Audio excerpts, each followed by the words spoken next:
يا نفس إن لم تظفري لا تجزعي.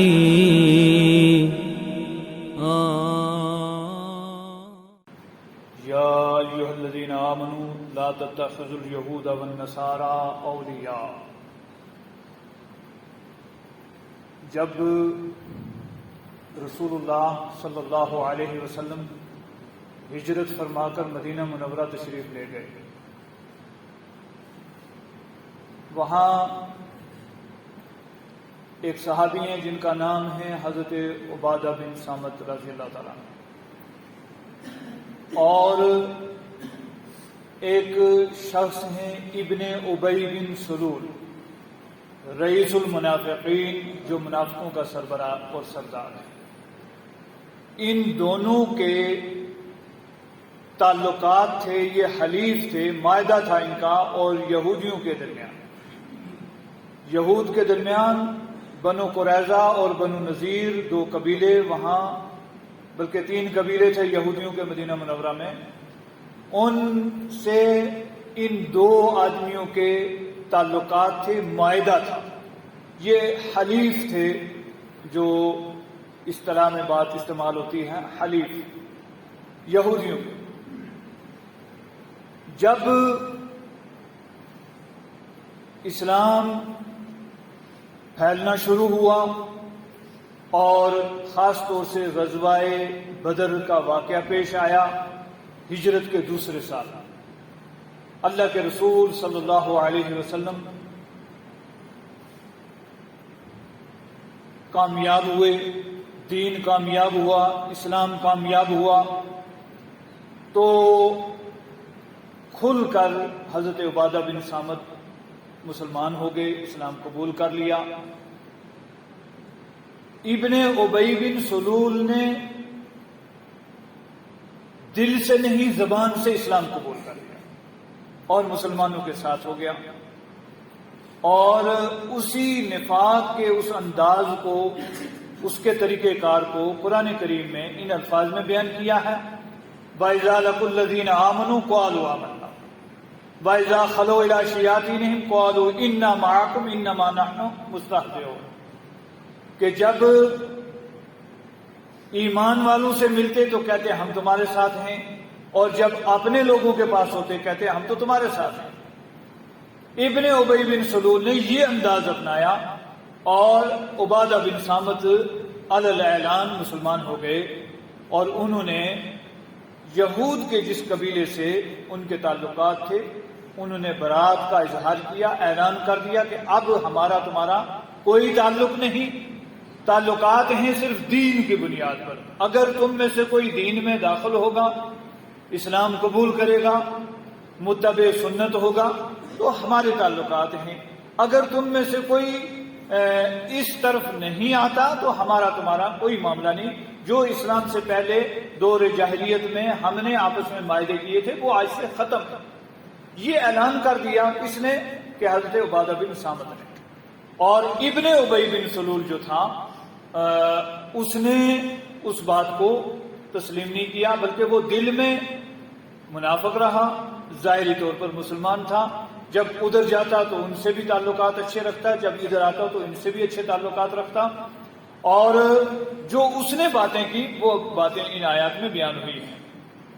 سب سے پہلے اللہ رب الجلال نے ارشاد فرمایا، یا ایھا الذین آمنوا لا تتخذوا اليہود والنصارى اولیاء، اے ایمان والو یہود و نصارہ کو اپنا دوست مت بناؤ۔ دوستی اور تعلقات، مودت، محبت، یہ چیزیں صرف دین کی بنیاد پر ہیں۔ اگر کوئی کہیں کا رہنے والا ہے، کسی بھی زبان کا بولنے والا ہے، کسی بھی قد اور شکل کا ہے، اگر وہ ایمان والا ہے تو وہ دونوں آپس میں بھائی بھائی ہیں۔ اسی بات کو دوسری جگہ اللہ رب الجلال نے ارشاد فرمایا، انما المؤمنون اخوۃ، بے شک مومن آپس میں بھائی بھائی ہیں۔ انما المؤمنون اخوۃ، مسلمان مومن آپس میں بھائی بھائی ہیں۔ تو تعلقات کا معیار اب کیا ہوگا؟ کہ ایمان اور اسلام اور دین ہوگا۔ اگر دین الگ الگ ہیں، نظریات الگ الگ ہیں، ایک آدمی یہودیت پر ڈٹا ہوا ہے، ایک نصرانیت پر ڈٹا ہوا ہے، اور اس کے باوجود تیسرا آدمی بھائی ہے، باپ ہے، بیٹا ہے، قریبی ہے، دور کا ہے، وہ اسلام قبول کر چکا ہے، تو اب یہ تعلقات اسلام کی بنیاد پر ہوں گے، ایمان کی بنیاد پر تعلقات ہوں گے، سارے روابط، سارے مراسم دین کی بنیاد پر ہوں گے۔ اس لیے فرمایا یا ایھا الذین آمنوا لا تتخذوا اليہود والنصارى، اے ایمان والو یہود و نصارہ کو اپنا دوست نہ بناؤ۔ بعضهم اولیاء بعض، فرمایا وہ آپس میں ایک دوسرے کے دوست ہیں۔ اور یہ بات اچھی طرح یاد رکھنی چاہیے کہ قرآن کریم میں اللہ رب الجلال نے یہ وضاحت فرمائی ہے فَأَلْقَيْنَا بَيْنَهُمُ الْعَدَاوَةَ وَالْبَغْضَاءَ أَبَدًا، ہمیشہ وہ آپس میں بھی لڑتے رہیں گے، ان کے نظریات بہت جدا ہیں۔ جو لوگ تاریخ جانتے ہیں، پچھلے ادوار کی باتیں جانتے ہیں کہ کس طرح نصارہ نے یہودیوں کے تخت و تاراج کس طرح طے و بالا کیے، کیا کیا ان کو سزائیں دی، کن کن ملکوں میں ان کے ساتھ کتنی معاملات ہوئے، وہ سارے تاریخ والے جانتے ہیں۔ اور یہ قرآن کریم کی بیان کردہ حقیقت ہے کہ آپس میں ان کے درمیان ہزارہا دشمنیاں ہیں، لیکن جب معاملہ آتا ہے اسلام کا تو وہ آپسی دشمنیاں، آپسی ناراضگیاں، آپسی جھگڑے سارے کے سارے پسے پشت ڈال کر یہاں متحد ہو جاتے ہیں۔ اور یہ صرف یہود و نصارہ تک بات محدود نہیں، بلکہ ان سے آگے بڑھ کر ہر وہ گروہ کہ جو اسلام سے دور ہے، اسلام سے تعلق نہیں رکھتا، وہ سارے آپس میں اس بنیاد پر متحد ہو جاتے ہیں، جمع ہو جاتے ہیں کہ ہم سے اگر ہو سکے تو کسی نہ کسی صورت میں اسلام کو نقصان پہنچایا جا سکے۔ بعضهم اولیاء بعض، وہ ایک دوسرے کے دوست ہوں گے، ہوتے رہیں۔ وَمَن يَتَوَلَّهُم مِّنكُمْ، لیکن تمہارے لیے ایک اصول اور ضابطہ ہے کہ جو تم میں سے ان سے دلی دوستی رکھے گا فَإِنَّهُ مِنْهُمْ، اس کا شمار انہی میں سے ہوگا۔ تو اللہ عالم الغیب و شہادہ ہے، ظاہر و باطن یکساں جاننے والا ہے، آنے والے حالات سے باخبر ہے، دنیا میں کیا ہونے والا ہے، دنیا کب تک رہے گی، دنیا کب فنا ہوگی، قیامت کب قائم ہوگی، سب کچھ اللہ کے علم میں ہے۔ اس لیے جو ہدایتیں، جو اصول اس نے مقرر کیے ہیں، ہمیں ان پر عمل پیرا ہونا چاہیے۔ اس نے واضح کر دیا کہ آپ نے ان سے تعلقات نہیں رکھنے، اگر کوئی تعلقات رکھے گا فَإِنَّهُ مِنْهُمْ، اس کا شمار انہی میں سے ہوگا۔ اور اس سلسلے میں چند باتیں اور بھی ہمیں یاد رکھنی چاہیے کہ دوسرے اقوام سے مشابہت اختیار کرنے سے بھی ہمیں منع کیا ہے۔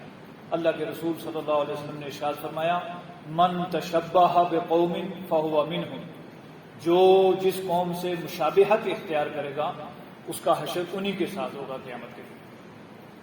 اب یہ ہمارا لباس ہے، ہماری وضاحت ہے، ہمارے انداز ہیں، ان پر بھی ہمیں ذرا سنجیدگی سے غور کرنا چاہیے۔ آج ایک عام رواج چل گیا ہے، نوجوان بچے داڑھی کا وزن برداشت نہیں کر سکتے، لیکن لمبے بال چونکہ اغیار نے رکھا۔ میں نے جنوبی ہندوستان میں وہاں یہود و نصارہ اکثر میں دیکھتا رہا ہوں، وہ پورے بال رکھتے ہیں، سر کے بال پورے لمبے رکھتے ہیں۔ تو ان کی روش اپنائی ہے، لمبے لمبے بال رکھیں گے لیکن داڑھیوں کا وزن نہیں اٹھا سکتے۔ لباس ان جیسا پہنیں گے، ہمیں نہیں ان کے لباس پسند کرنا، ہمیں پسند کرنا ہے کس کا لباس؟ وضاقتہ صرف اور صرف رسول اللہ صلی اللہ علیہ وسلم، ہمارے لیے نمونہ، ہمارے لیے پیشوا، ہمارے لیے رہنما، ہمارے لیے اسوہ حسنہ کون ہے؟ لقد کان لکم فی رسول اللہ اسوۃ حسنہ، تمہارے لیے رسول اللہ کی زندگی بہترین نمونہ عمل ہے۔ ہم نے وہ انداز اپنانے ہیں جو رسول اللہ نے اپنائے، ہم نے لباس وہ پہننے ہیں جو رسول اللہ نے پہنے، ہم نے اپنی وضاحت، اپنے داڑھی، اپنے بال اس طرح رکھنے ہیں جس طرح رسول اللہ نے رکھے ہیں۔ من تشبہ بقوم فہو منہم، یہ فرمان ہے رسول اللہ صلی اللہ علیہ وسلم کا کہ جو کسی قوم سے مشابہت اختیار کرے گا تو اس کا حشر نشر انہی کے ساتھ ہوگا. اس لیے ہمیں اس سے اجتناب کرنا ہے، بچنا ہے. آج لوگ موبائل کے ذریعے یا دوسری جو ٹی وی کے ذریعے مغربی اقوام اور وہ مغضوب علیہ قومیں، غیر المغضوب علیہم ولا الضالین جن کو قرآن نے بیان کیا، مغضوب علیہ قومیں ہیں یہود و نصارہ، ان کی وضاحت کو، ان کے ڈریس کو، ان کے لباس کو، ان کے بالوں کو، ان کی چیزوں کو پسند کرتے ہیں اور اس پر فخر کرتے ہیں اور اس پر خوش ہوتے ہیں، جبکہ شریعت اسلامی اس چیز کی اجازت نہیں دیتی. ہم نے وضاحت کس کی دیکھنی ہے، لباس کس کا دیکھنا ہے، ہم نے پیروی کس کی کرنی ہے؟ حضرت محمد رسول اللہ صلی اللہ علیہ وسلم کی کرنی ہے، جن کا ہم نے کلمہ پڑھا ہے اور جن کے پیروی کرنے کا ہمیں حکم دیا گیا ہے. یا ایھا الذین آمنوا اطیعوا اللہ واطیعوا الرسول، اے ایمان والو اطاعت کرو اللہ کی، اطاعت کرو رسول اللہ صلی اللہ علیہ وسلم کی. اللہ اور اس کے رسول کی اطاعت کرنی ہے. تو فرمایا وَمَن يَتَوَلَّهُم مِّنكُمْ فَإِنَّهُ مِنْهُمْ، جو تم میں سے یہود و نصارہ سے دلی دوستیاں رکھے گا اس کا حشر نشر، اس کا شمار انہی کے ساتھ ہوگا. ان اللہ لا یہدی القوم الظالمین، ایسے ظالم قوموں کو، ایسے ظالم افراد کو اللہ تعالیٰ ہدایت نصیب نہیں کرتا ہے. یہ بہت بڑا ظلم ہے کہ اغیار کی ادائیں اپنانا اور اسلام کے متعین کردہ اصولوں سے اجتناب کرنا، اس کی طرف پیٹھ پھیرنا، اس کی لاپرواہی کرنا، اس کی بے قدری کرنا اور اس سے نفرت کرنا اور ان چیزوں کو اپنانا جو اغیار کی وہ ہیں، تو یہ بڑی بھاری بات ہے. اس لیے فرمایا ان اللہ لا یہدی القوم الظالمین، اللہ ایسے ظالم قوموں کو کبھی ہدایت نہیں کرتا. صحیح نام لے کر اللہ کے رسول صلی اللہ علیہ وسلم نے منع فرمایا ہے کہ کسی شخص نے سر کے آدھے بال منڈا لیے اور آدھے چھوڑ دیے، اس سے آپ نے منع کیا. آج چونکہ عام رواج ہے، آپ دیکھو بڑی تعداد میں آپ کو ایسے لوگ ملیں گے کہ آدھے سر منڈے ہوئے ہیں، یہاں سے ادھر سے. یہ اغیار کی وہ پیروی کی جا رہی ہے. اللہ کے رسول صلی اللہ علیہ وسلم کی تعلیمات ہمارے لیے زندگی کے ہر شعبے میں موجود ہے. ہمیں عقائد کے سلسلے میں رسول اللہ کی تعلیمات موجود ہیں، ہمیں عبادات کے سلسلے میں رسول اللہ کی تعلیمات موجود ہیں، ہمیں معاملات کے سلسلے میں رسول اللہ کی تعلیمات موجود ہیں. لہذا رسول اللہ کی تعلیمات کو ہمیں اپنانا ہے. ہم نے دوسروں کی پیروی نہیں کرنی، ان کے نقش قدم پر نہیں چلنا، ورنہ اس ضمن میں آئیں گے وَمَن يَتَوَلَّهُم مِّنكُمْ فَإِنَّهُ مِنْهُمْ، جو ان سے دوستی کرے گا وہ انہی میں سے شمار ہوگا. اور ان اللہ لا یہدی القوم الظالمین، اللہ ایسے ظالم قوم کو ہدایت نہیں دے گا. فَتَرَى الَّذِينَ فِي قُلُوبِهِم مَّرَضٌ، آپ دیکھیں گے ان لوگوں کو کہ جن کے دلوں میں بیماری ہے.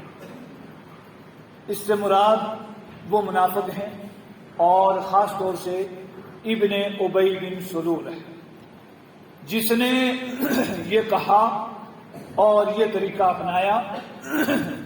اس نے کہا جی ہمارے تعلقات ہیں، ہم تعلقات خراب نہیں کر سکتے، کبھی بھی تنگی آ سکتی ہے، کبھی بھی پریشانی آ سکتی ہے، کبھی کوئی آفت آ سکتی ہے، کوئی مصیبت آ سکتی ہے، لہذا ہم ان سے دوستی نہیں توڑ سکتے. ٹھیک ہے، بظاہر وہ اپنے آپ کو مسلمان کہتا ہے، ٹھیک ہے میں مسلمان ہو گیا ہوں، لیکن میں ان سے تعلقات ختم نہیں کر سکتا، دلی دوستی میں ختم نہیں کر سکتا.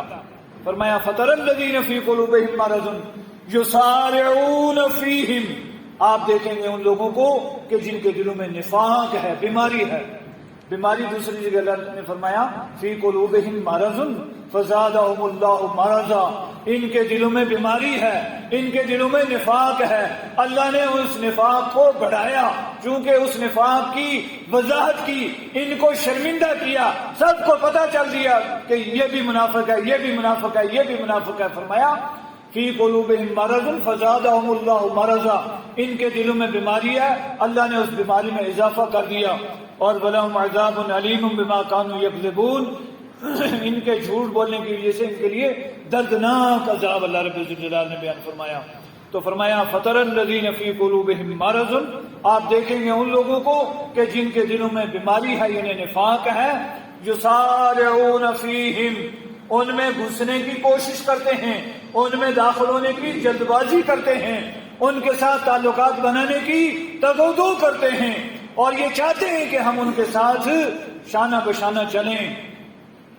وَيَقُولُونَ، اور کہتے ہیں، نَخْشَىٰ أَن تُصِيبَنَا دَائِرَةٌ، ہمیں ڈر ہے کہ کہیں ہمارے اوپر کوئی تنگی نہ آ جائے، کوئی آفت نہ آ جائے، کوئی مصیبت نہ آ جائے، کوئی پریشانی نہ آ جائے، یہ کہتے ہیں۔ حالانکہ دل میں کیا ہے؟ نفاق ہے، دلی طور پر ایمان والے نہیں ہیں، دل کچھ ہے، زبان کچھ ہے، ظاہر و باطن یکساں نہیں ہے، دلی طور پر یہ کچھ اور ہیں، ظاہری طور پر کچھ اور ہیں۔ ہمیں بھی چاہیے کہ ہمارا ظاہر و باطن یکساں ہو، ایک ہونا چاہیے، وہی ہمارا دل ہو، وہی ہمارا اندر ہو، اندر اور ہمارا بار یکساں ہونا چاہیے۔ فَعَسَى اللَّهُ أَن يَأْتِيَ بِالْفَتْحِ أَوْ أَمْرٍ مِّنْ عِندِهِ۔ اب یہ ایک پیشن گوئی کے طور پر بات اللہ رب العزت نے فرمائی ہے۔ فَعَسَى اللَّهُ، قریب ہے اللہ تعالیٰ، أَن يَأْتِيَ بِالْفَتْحِ، کہ اللہ تعالیٰ فتح کر دے، او امر من عنده، یا اپنی طرف سے کوئی اور حکم نازل کر دے۔ حالات بننے یا بگڑنے یہ کس کے قبضے میں ہے؟ 10 سال پہلے کیا، 20 سال پہلے کیا، 50 سال پہلے کیا، 50 سال بعد کیا؟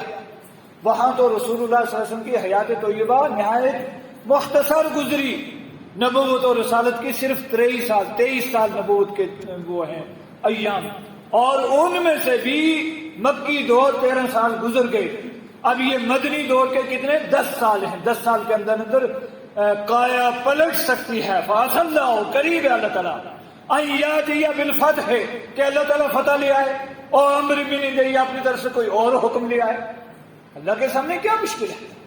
چنانچہ غزوہ بدر کے بعد پھر فوراً یہ کے بعد دیگرے غزوہ احد ہے، احزاب ہے، پھر 8 ہجری میں، یعنی یہ غزوہ بدر 2 ہجری میں پیش آیا، اور 8 ہجری میں فتح مکہ کا واقعہ پیش آ گیا، اور اعلان ہو گیا، اذا جاء نصر اللہ والفتح ورأیت الناس يدخلون فی دین اللہ افواجا۔ وہ کایا ہی پلٹ گئی ساری کی ساری، یہود و نصارہ جو کچھ سوچتے رہے وہ سارا کا سارا نیست و نابود ہو گیا۔ اور پھر کیا ہوا کہ یخربون بیوتہم بأیدیہم وأیدی المؤمنین فاعتبروا یا اولی الابصار۔ ایسے حالات اللہ نے پیدا کیے کہ پھر وہ سب کچھ چھوڑ چھاڑ کے وہاں سے بھاگے، مدینہ منورہ سے ان کو نکالا اور وہاں چلے گئے کہاں؟ خیبر، 170 کلومیٹر کے فاصلے پر۔ پھر سن 7 میں خیبر فتح ہو گیا۔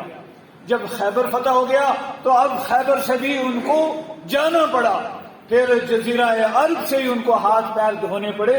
کہاں وہ مدینہ منورہ میں بڑی بڑی باتیں کرتے تھے، کہاں اللہ رب الجلال نے یہ جو الفاظ استعمال فرمائے تھے نا، فَعَسَى اللَّهُ أَن يَأْتِيَ بِالْفَتْحِ أَوْ أَمْرٍ مِّنْ عِندِهِ، قریب ہے اللہ تعالیٰ فتح عطا فرمائے یا کوئی اور حکم اپنی طرف سے نازل کرے۔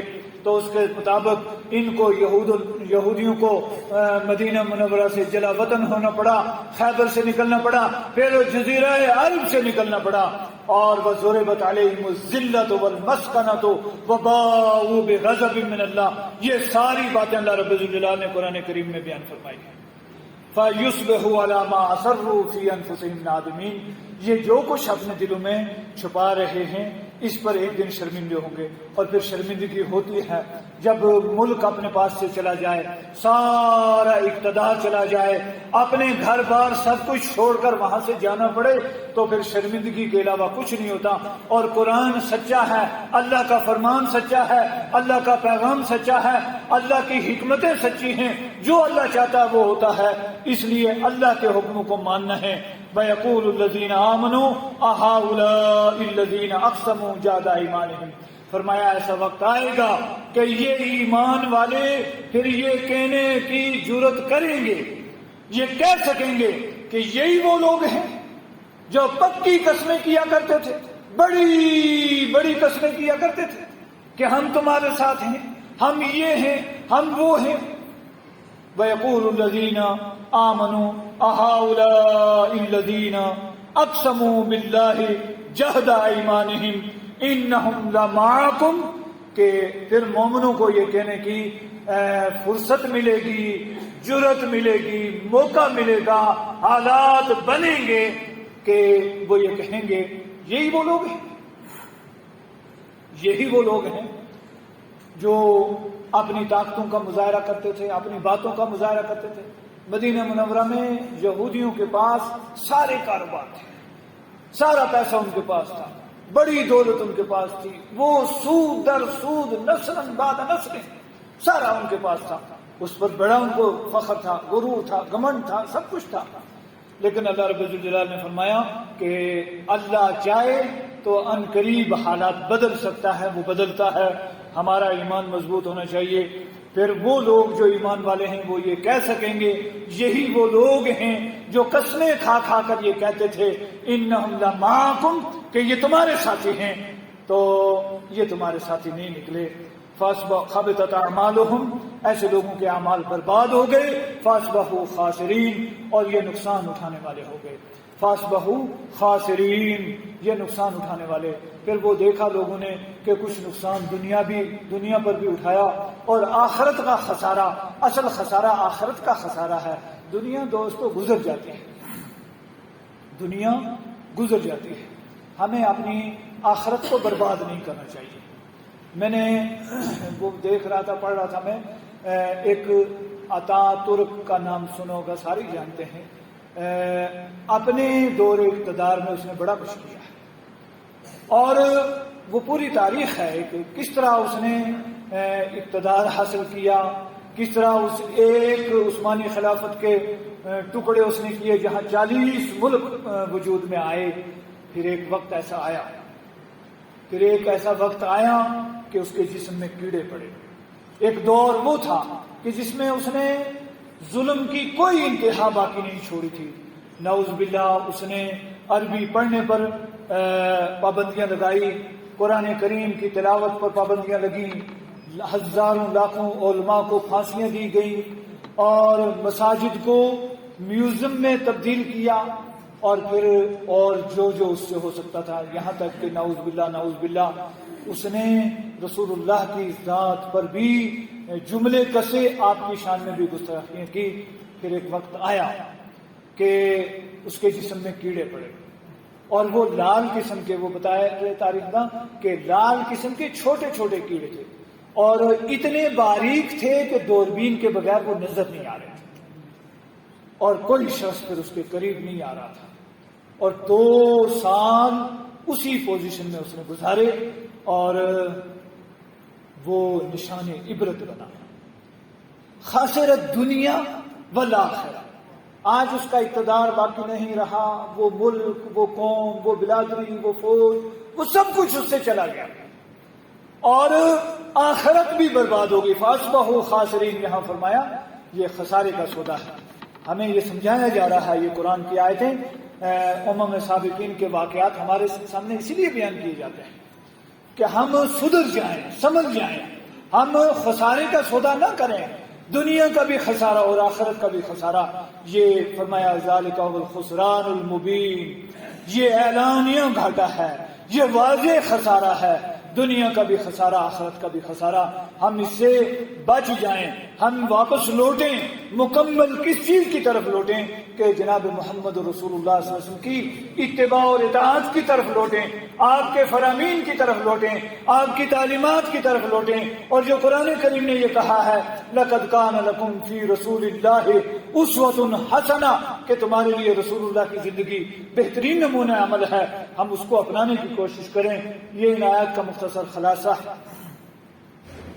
میں نے عرض کیا تھا کہ بہت کم افراد ایسے گزرے ہیں، اور ایک شخصیت مولانا اسماعیل گجرانوالہ، اللہ کی کروڑوں، اسماعیل سلفی رحمہ اللہ، کروڑوں رحمتیں نازل ہوں، ان کا یہ دستور تھا، ان کا یہ طریقہ کار تھا کہ وہ قرآن کریم ایک طرف سے شروع کر کے آخر تک خطبہ جمعہ میں درس قرآن، اور بہت سارے لوگ حافظ قرآن بھی ہوتے ہیں، ان کو زیادہ سہولت رہتی ہے۔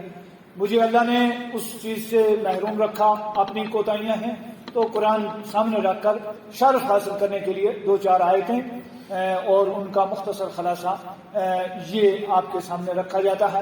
اللہ تعالیٰ ہمیں کہنے سننے سے زیادہ نیک اعمال کی توفیق عطا فرمائے۔ رب العالمین احکم الحاکمین ہماری جتنی بھی کوتاہیاں، سستیاں، غلطیاں سب کو درگزر اور معاف فرما، ہماری جو اچھائیاں ان کو قبول اور منظور فرما۔ رب ذوالجلال جو بھی ایمان والے دنیا سے جا چکے ہیں اے اللہ ان سب کی مغفرت فرما، جتنے بھی ایمان والے دنیا سے جا چکے اللہ سب کی مغفرت فرما۔ اے اللہ جتنے بیمار ہیں سب کی بیماریوں کو شفائے کاملہ، کلیہ، عاجلہ، دائمہ، نافع، مستمرہ عطا فرما۔ اے اللہ روحانی جسمانی بیماریوں سے شفائے کاملہ عاجلہ عطا فرما۔ اے اللہ روحانی جسمانی بیماریوں سے شفائے کاملہ عاجلہ نصیب فرما۔ اقول قولی ھذا استغفر اللہ لی ولکم ولسائر المسلمین واستغفروہ انہ هو البر الرحیم۔